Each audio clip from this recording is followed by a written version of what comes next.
almost all reputable scientists say we are indeed warming the planet through our action.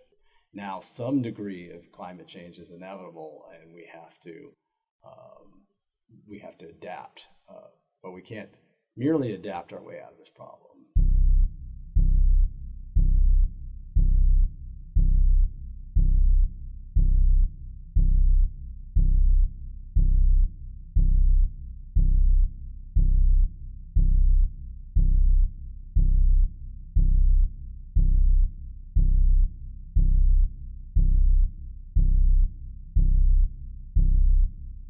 It's just obvious that there, coal companies and oil companies and others have a strong interest in defending their business, and so they put a lot of resources into ensuring that policies that might affect them haven't gotten adopted, and they've also done a fair amount of effort to kind of muddy the waters so that your average person for whom this is a very complex problem, they've received a lot of information saying this isn't a real problem, and so many of them have taken the belief that climate change isn't real.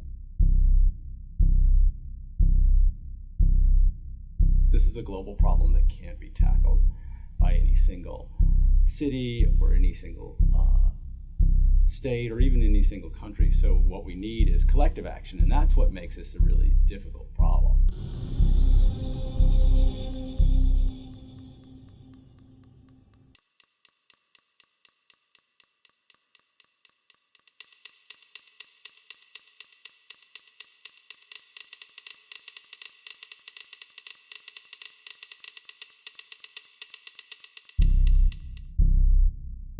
The challenge is when we think about climate change, it's actually many different problems. It's a transportation problem, it's an electricity problem, it's about management of forests. And so on some level, we need policies in each of those domains.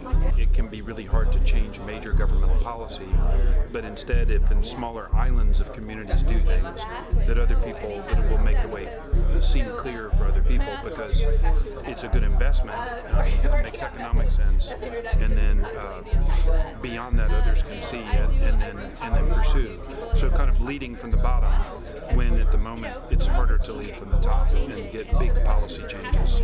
Certainly at the federal level, it's a pretty progressive city of Austin, but not as progressive as a lot of activists think it could be. And what about the city? Aren't there grants that school children can apply for? Yeah, there are grants that they get. I think it's called Green Schools Initiative, where schools can get $2,000 to $3,000 grants for demonstration projects that would educate and raise people's awareness about the issue.